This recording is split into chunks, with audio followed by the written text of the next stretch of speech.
So ayan, magandang araw po sa inyo lahat at welcome again to J Lat Vlog at welcome again sa mga viewers po namin dyan, sa mga prospect buyer po namin at sa mga naging kliyente po namin. Magandang araw po sa inyo. So ayan, for this episode po ay andito po tayo ngayon sa bayan po ng Talugtog, Nueva Ecija.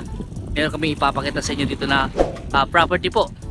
Ayan, so andun po yung property at ito po ay mga ilang metro lang, mga 50 meters lang siguro po ang layo po niya, o baka wala pa 50 meters more or less na lang po sabihin natin ang layo po nung property dito sa Provincial Road. Ito po ay Talugtog Muñoz Road po siya at siguro mga 1 kilometro siguro, no? Baka wala pa. Wala pa po. Na ang layo niya sa sa town proper, sa ng Talugtog. School malapit. Yung National High School malapit lang. At ito nga po, tara po, pasok natin itong property na ito. Itong property po na ito ay mayroon pong sukat na 8,300 square meter po siya. Kulang-kulang 1 hektarya po ito. At ito po ay nakaalong irrigation road. Ito po yung irrigation canal. Ito po yung pinaka main canal po nila na galing ito sa Pantabangan. Pantabangan papunta sa Quiapo Nueva Ecija. So ito po, ito na po yung property. Dito na po mag-start sa banda rito. Ito siya sa puno na ito, sa bakod na ito. Dyan mag-start pa, ganun po siya. Ayan. Ang frontage po niya simula dito hanggang doon sa bandaron, sa may kahoy na yun, sa may Jimelina, yung kahoy po na yun, siguro na sa mga 200 meters po siguro ang frontage. Mahaba po itong property na ito, 8,300 square meter. Ito po ay isang palayan, rice field po siya. At ang presyo po ng property ay 1.8 po ito. Yan, 1.8 million. At kung gusto pa i-negotiate yung price, kausapin na lang po natin yung mismong may-ari. So ito po yung property. Ayan, simula po doon, pagkaroon po siya hanggang doon sa may mga talim na palay, hanggang doon po yung boundary. Ayan, kung nakikita niyo po itong naanihan po na palay na bukid, ito po yung binibentang property. Yan, gumanon po siya doon, lumuwang, tapos gumanon na po siya sa mga talahib na yon. Yan po. So 8,300 square meter po ito. Bro, ano buhay yung may-ari? No, extrajudicial. Buhay po yung may-ari. Ito solo title, boss. Bro, solo title. So ito po ay may sariling title po ito. Hindi na po natin kailangan i-subdivide ayon po sa source po namin. At ito nga po, may mga tanim po silang mga saging. May mga yung malunggay, may mga buko, at merong tawag dito, nakalimutan ko yung tawag dito sa Tagalog nito. Sa Ilocano ang tawag diyan ay katutay. Ay, katuray pala, katuray. Yun po yung Tagalog po niya. So hanggang doon po yung property, lagpas pa po nung puno na yon.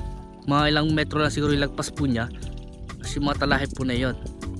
Ayan, makikita nyo naman po sa drone video po yung kabuuan po ng property na ito. So baka hindi ko na po mapuntahan doon sa part na yun dahil yun nga po, mahaba yung niya, nasa 200 meters.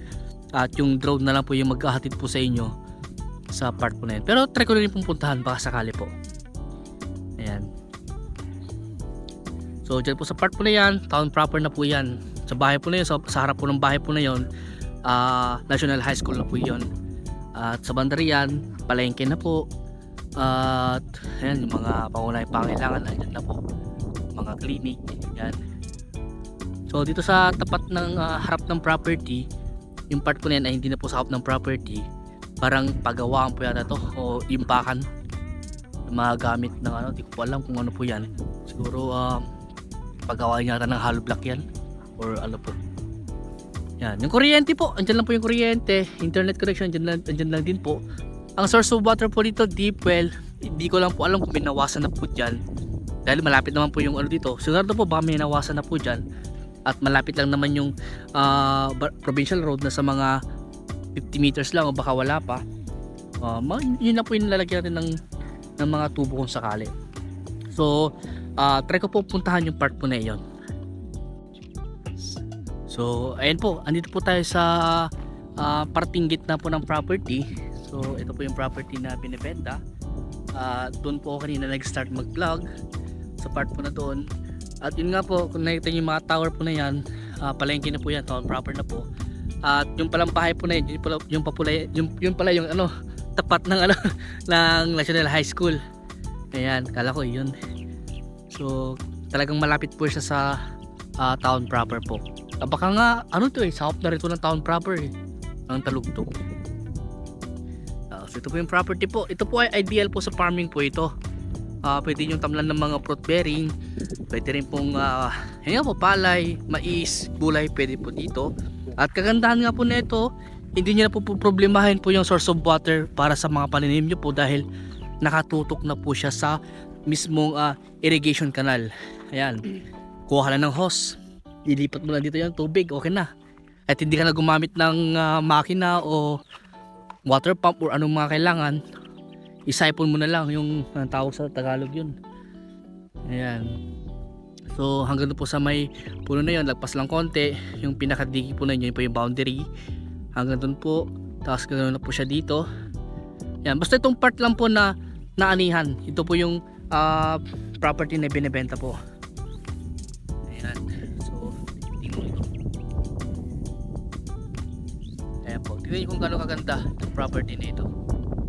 Ito lang po yung provincial hangin at tahimik at may mga view po siya, may mga mountain view. Ayan, kitang kita po dito, tapos kitang kita mo yung mga palayan, mga yung mga palay dito. Ayan. Dito po sa part po ito, overlooking po siya sa part na ito. Ayan, at kung tinatanong nyo po kung itong property nito ay binabaha, honestly po, sasabihin ko sa inyo katotohanan, itong bayan po nito, itong bayan ng Talugtog po ay hindi po siya binabaha. Ayan po. Hindi po ito binabaha at yun nga po, pag binaha ang bayan na ito, kalugtog na po ang Maynila. Dahil ang bayan po ng kuya po at bayan ng Talugtog, magkatabi lang po yan. Dahil yun nga po sabi ko sa inyo, hindi po ito mga binabahang bayan. Ayan. So may puno dito na ano, Lara yata to. Yan, ito sa yung mga puno ng saging. Yan. At ito na po yung irrigation road, irrigation canal. Kung nakikita nyo po yung mga